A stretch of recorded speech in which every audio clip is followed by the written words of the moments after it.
नमस्कार बच्चों। जैसा कि मैंने आपको पहले पढ़ाया था human geography, nature and scope के बारे में। हम नए नए यहाँ पर इस क्षेत्र में आए हैं, इस एरिया में आए, इस फील्ड्स में आए हैं, तो धीरे धीरे हम आपसे कुछ जानकारियाँ भी लेंगे और हमारी जो स्टडी है, मेथड है, इसको और भी ज़्यादा इम्प्रूव करते हुए चलेंगे। आज मेरा सीधी सी बात है, आज हम नेक्स्ट टॉपिक के ऊपर बात करेंगे। आरबीएससी की 12th क्लास का जो सेकंड चैप्टर है, जिसमें हम ट्राइब्स, मेजर ट्राइब्स हैं, वर्ल्ड की मेजर ट्राइब्स हैं, उनके बारे में स्टडी करेंगे वन बाय वन। सबसे पहले मैं बात करूंगा लेसन नंबर 2 का, आरबीएससी की जो 12th क्लास का सेकंड चैप्टर है, major tribes of the world. ठीक है, मैं पहले आपको बताऊंगा कि ये ट्राइब्स क्या होती हैं। ट्राइब्स जनजातीय समूह। जनजातीय समूह क्या होता है? एक पर्टिकुलर ग्रुप होता है जो एक पर्टिकुलर प्लेस पे रहता है, जिसकी अपनी एक स्पेसिफिक कल्चरल, एक सोशल स्ट्रक्चर, उनकी अपनी ट्रेडिशन और अपने उनके कल्चर होते हैं। ये लोग अपने जीवन को जीते हैं, यानी लाइफ को सस्टेन करते हैं प्रिमिटिव वे में। यानी इनका आज भी इन्होंने अपने आप को उसी तरीके से नेचर से अपने आप को जोड़े हुए हैं। जैसे जैसे डेवलपमेंट्स हुआ, डेवलपमेंट्स के साथ ही इनका डेवलपमेंट्स नहीं हुआ और ये आज भी अपना जीवन है प्रिमिटिव लाइफ के रूप में जीते हैं। इस प्रकार की ये जो मेजर ट्राइब्स हैं वर्ल्ड में कुछ जगह पर भी दिखाई देती हैं, जिनके बारे में हम यहाँ पर पढ़ेंगे। लेकिन यहाँ पर हम लेंगे आपके सिलेबस में जिनके बारे में डिस्क्राइब किया गया है उन्हीं को लेंगे। बाकी हम ये भी जानना चाहेंगे कि वर्ल्ड के अंदर जो मेजर या फेमस जो ट्राइब्स हैं वो कहां कहां रहती हैं, मैं आपको बताऊंगा वन बाय वन। सबसे पहले आप ध्यान में रखिए मेजर ट्राइब्स कौन कौन सी हैं। मैं आपको पहले भी आपको वार्न कर चुका हूं कि ये केवल सब्जेक्ट का ही नहीं है, ये बल्कि आपके आने वाले कॉम्पिटिशन्स के लिए, चाहे पुलिस हो, चाहे आरपीएससी हो, चाहे आरपीएस हो, चाहे आईएएस हो, किसी भी एग्जाम हो जिसमें जीके क्वेश्चन आते हैं, जीके क्वेश्चंस में ज्योग्राफी का एक बहुत बड़ा हिस्सा आता है, तो आप इनको उस तरीके से भी लेंगे अपने सिलेबस के साथ साथ अपने जीके को भी या आईक्यू को भी स्ट्रॉन्ग करेंगे इस सब्जेक्ट के थ्रू। सबसे पहले बड़े इंटरेस्टिंग है, इन मेजर ट्राइब्स के बारे में जानने की कोशिश करेंगे। जैसा कि मैंने पहले ही ऑलरेडी लिख रखा है, major tribes of the world यानी दुनिया की मुख्य जनजातियां। अब यहां पर हम इनको ढूंढते हैं तो ये कहां कहां मिलती है। अब देखिए, मैंने पहला इनहेबिटेंट्स मींस निवासी, ये कहां के निवासी हैं। यहां पर आप देखिए, मैंने कहा inhabitants of polar and cold regions, यानी पोलर एंड कोल्ड रीजन। सबसे पहले तो दिमाग में आता है कि हम लोग कंफ्यूज होते थे पोलर और, तो पहले मैं आपको सरसरी तौर पर ये लोकेशंस बता देता हूं जिससे आप इसको समझने में आपको फायदा होगा। मैं एक छोटा सा डायग्राम दूंगा, उसके बाद में आपको समझने में आसानी रहेगी। पहले मेरी बात को ध्यान से देखिए मेरे डायग्राम के थ्रू। मान लीजिए, सपोज कीजिए ये अर्थ है और earth is spherical in shape. हमारी जो अर्थ है वो स्फेरिकल शेप में है, यू नो। और अर्थ जो है वो स्फेरिकल शेप में होने की वजह से इसको एक इमेजिनरी लाइन है जिसको बोलते हैं इक्वेटर, जो 0 डिग्री से गुजरती है, passes through 0 degree. Equator is largest longest latitude on the earth, is divide earth into 2 parts, northern hemisphere and southern hemisphere. Okay, जो इक्वेटर है जिसको हम 0 डिग्री पे देखते हैं, 0 डिग्री, और ये इक्वेटर है। ओके, अब ये ध्यान रखिए, इक्वेटर ने 2 पार्ट्स में डिवाइड कर दिया, northern hemisphere and southern hemisphere. Another important latitude is Tropic of Cancer. Tropic of Cancer 23.5 degree north, it is Tropic of Cancer. Okay, Tropic of Cancer. Next important latitude is Arctic Circle, 66.5 degree north, and this point is North Pole. Okay, North Pole 90 degree. Okay, same as it is in southern hemisphere. Another important latitude is Tropic of Capricorn.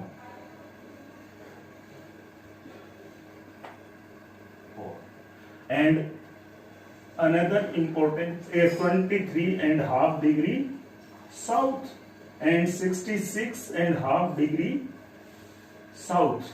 It is Antarctic circle. Okay, and last North Pole 90 degree. Okay, अब आपको देखिए, सबसे पहले मैंने बोला polar and cold region. ये polar region है North Pole and South Pole, लेकिन दोनों में आपने डिफरेंस देखा होगा. आपको पता है कि नॉर्थ पोल और साउथ पोल में क्या डिफरेंस है. नॉर्थ पोल के ऊपर आपको कुछ जनजातियां मिलती हैं, स्पेशली आपने देखा होगा साइबेरिया का रीजन, आर्कटिक, अलास्का, ग्रीनलैंड, ये कुछ नॉर्दर्न पोल के ऊपर लोकेशंस हैं जहां पर कुछ जनजातियां मिलती हैं, जो कुछ ट्राइब्स मिलती हैं. लेकिन साउदर्न हेमिस्फीयर की बात करें तो यहां पर एंटार्क्टिक मिलता है, एंटार्क्टिक महाद्वीप. लेकिन एंटार्क्टिक महाद्वीप के अंदर आपने देखा होगा full flash covered with snow से कवर्ड है, और यहाँ की क्लाइमेट है वो काफी हर्ष क्लाइमेट है, कठोर क्लाइमेट है. इसकी वजह से वहां पर कोई भी प्राणी नहीं रहता, लाइफ सस्टेन नहीं करती. इसलिए केवल आप देख रहे हैं, पहला पॉइंट है polar and cold reason. Polar and cold reason में दो ट्राइब्स मिलती हैं, ध्यान रखना, एक है एक्सट्रीमोस और एक है सेमियोट्स. क्लियर. अब बात करता हूं second, equatorial dense forest. Equatorial dense forest, जहां पर इक्वेटोरियल, ये इक्वेटर पे जो जनजाति या ट्राइब्स मिलती है उसको बोलते हैं इक्वेटोरियल डेंस फॉरेस्ट. डेंस, अब दुनिया में आप कहीं चले जाओ, आप देखते हो ज्योग्राफिकल जो चैनल आता है उसको भी देखते हो, आपको घने जंगल दिखाए जाते हैं, काफी डेंसली जो फॉरेस्टेज हैं, एरिया हैं, वो आपको देखने को मिलते हैं इक्वेटोरियल रीजन्स में. क्यों मिलते हैं? क्योंकि जो फॉरेस्ट होते हैं उनके लिए सबसे एसेंशियल कंडीशंस होती है हाई टेम्परेचर, हाई ह्यूमिडिटी. और आपको पता है इक्वेटर के ऊपर हाई टेम्परेचर होता है और उतनी ही ज्यादा वहां पर कॉन्वेंशनल रेनफॉल होती है, जिसकी वजह से हाई ह्यूमिडिटी होती है, और प्लांट्स की रिक्वायरमेंट होती है high humidity and high temperature. इस वजह से वर्ल्ड के घने जंगल हैं वो यहां पर ही मिलते हैं, और इन जंगलों में रहने वाले जो इनहेबिटेंट्स हैं, जो निवासी हैं, वो हैं पिग्मी, सेमांग और सकाई. ये यहां पाए जाते हैं. क्लियर. आपको मैंने बताया नॉर्थ पोल के ऊपर इक्वेटोरियल डेंस फॉरेस्ट पे. अब मैं बात करता हूं हॉट ड्राई कालाहारी डेजर्ट. अब कालाहारी डेजर्ट, आपको लोकेशन पता होना चाहिए. लोकेशन, जब हम बात करते हैं डेजर्ट की बात करते हैं, वर्ल्ड के डेजर्ट्स की बात करते हैं, तो सबसे बड़ा डेजर्ट आपको पता है कि कौन सा है? सबसे बड़ा जो डेजर्ट है वो सहारा का डेजर्ट है, जो अफ्रीका में है. और Kalahari also situated in Africa. तो अफ्रीका के जो कालाहारी डेजर्ट है, वहां पर जो रहने वाली जो ट्राइब है उसको बोलते हैं बुशमैन. बुशमैन के बारे में हम पढ़ेंगे, यहां एक्सप्लेन करेंगे, डिस्क्राइब करेंगे, क्योंकि हमारे सिलेबस में आता है. नेक्स्ट है tropical grasslands and temperate grassland. Tropical grassland, घास के मैदान. अब ये घास के मैदान दो तरह के पाए जाते हैं अर्थ के ऊपर, एक ट्रॉपिकल और एक टेम्परेट. पहले ट्रॉपिकल की लोकेशन देखिए. ट्रॉपिकल कौन सा होता है? मैंने अभी यहां पर देख रहे हो आप, ये ट्रॉपिक ऑफ कैंसर से लेके ट्रॉपिक ऑफ कैप्रिकॉर्न के बीच का जो हिस्सा दिखाई दे रहा है, इसको ट्रॉपिकल जोन बोलते हैं. याद रखना, 23.5 degree north to 23.5 degree south के बीच का जो रीजन है, इसको क्या बोलते हैं? Tropical region. हिंदी में बोले तो इसको बोलते हैं उष्णकटिबंधीय प्रदेश. उष्णकटिबंधीय प्रदेश. इस प्रदेश में यहां पर आप देखेंगे बारिश है. यहां तो बारिश खूब थी इक्वेटर पे, लेकिन जैसे थोड़ा ऊपर जाएंगे यहां बारिश है, उसकी अमाउंट है, वो मात्रा है, वो कम हो जाती है, और यहां पर घास के मैदान पाए जाते हैं. इसलिए इन घास के मैदानों को बोला जाता है ट्रॉपिकल ग्रासलैंड्स. और इन ट्रॉपिकल ग्रासलैंड्स में जो ट्राइब्स मिलती हैं उसमें मसाई और बादू. समझ में आ गया. नेक्स्ट चलते हैं टेम्परेट ग्रासलैंड्स. टेम्परेट ग्रासलैंड्स की बात करें तो 23 टू 66.5 डिग्री नॉर्थ के बीच का जो ये रीजन है, इसको बोलते हैं टेम्परेट रीजन. इसको नॉर्थ इसलिए बोलते हैं क्योंकि इक्वेटर के नॉर्थ में है, इसलिए इसको नॉर्थ टेम्परेट जोन बोलते हैं. साउदर्न टेम्परेट जोन की बात करें तो 23.5 डिग्री टू 66.5 डिग्री साउथ, इसके बीच का जो रीजन है, इसको हम बोलते हैं दो टेम्परेट जोन है, 2 टेम्परेट जोन्स हैं, जो पहला 23.5 डिग्री टू 66.5 डिग्री नॉर्थ के बीच का जो है, या हम दूसरे शब्दों में कहें, दूसरे वर्ड्स में कहें तो Tropic of Cancer to Arctic Circle के बीच का जो रीजन है उसको बोलते हैं नॉर्थ टेम्परेट जोन।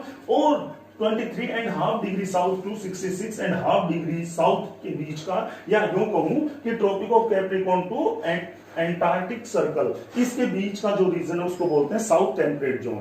तो मोस्टली अब मैं आपको एक बात बताना चाहूंगा कि साउदर्न हेमिस्फीयर के अंदर जितने भी जोन है इसमें मोस्टली वाटर कवर्ड है, ओशियन पार्ट है, इसलिए यहाँ पर मोस्टली जनजातियां बहुत कम होती हैं, जबकि नॉर्दर्न पार्ट में ज्यादा है। इसलिए हम नॉर्दर्न टेम्परेट जोन की बात करें, जो ग्रासलैंड्स मिलते हैं वहां पर, ये यहाँ जो ग्रासलैंड्स हैं, इन ग्रासलैंड्स में जो जनजाति पाई जाती है, जो ट्राइब पाई जाती है, उसको बोलते हैं किर्गिज। किर्गिज नाम आते ही आपके दिमाग में आया होगा एक देश का नाम। आपको पता है कि 1990 में यूएसएसआर, सोवियत यूनियन था, उसका जो विखंडन हुआ, उससे बहुत सारे राष्ट्र, अलग अलग राष्ट्र बने, जैसे उज्बेकिस्तान, किर्गिस्तान, कजाकिस्तान, अलग अलग। तो किर्गिस्तान एक बना, किर्गिस्तान उसी ट्राइब्स को बिलोंग करता है, उसी के नाम पे किर्गिज एक ट्राइब है जो पाई जाती है ट्रॉपिकल टेम्परेट ग्रास। हाँ, तो आपको मैंने जैसे बताया कि किर्गिज जो है ये टेम्परेट ग्रासलैंड्स में पाई जाती हैं, जो यहां पर पाई जाती हैं, जो कि आपको मालूम होना चाहिए। अब बात करते हैं वर्ल्ड के अंदर कुछ ऐसी जगह हैं जहां जो अनएसेसिबल है। अनएसेसिबल का मतलब है जहां पहुंचना बड़ा दुर्गम है, वो दुर्गम इलाके हैं, और उन दुर्गम इलाकों में घने जंगल भी हैं, और वहां पर कुछ जनजातियां पाई जाती हैं। इन क्षेत्रों में जो माउंटेन्स और प्लेट्यू रीजन्स आते हैं, यानी पर्वतीय और पठारी क्षेत्र आते हैं, जो अनएसेसिबल एरियाज हैं, जहां पहुंचना दुर्गम है, ऐसे एरिया में जो जनजाति मिलती है उनके बारे में मैं आपको बताऊंगा। स्पेशली भील, गोंड, संथाल, मीना, नागा, ये कुछ जनजातियां हैं, जो ट्राइब्स हैं, जो पाई जाती हैं। अब मैं बात करूं आपसे संक्षेप में या ब्रीफ में, तो हम यहां पर इन ट्राइब्स के बारे में, इन हैबिटेंट्स के बारे में हमने जाना कि कौन कौन सी जो ट्राइब्स हैं वो कहां कहां पाई जाती हैं। ये आपको एक जीके के रूप में भी ध्यान होना चाहिए। दूसरी बात मैंने आपको ये भी बताया था कि अब हम यहाँ पर केवल उन्हीं ट्राइब्स को डिस्क्राइब करेंगे जो हमारे सिलेबस से रिलेटेड हैं।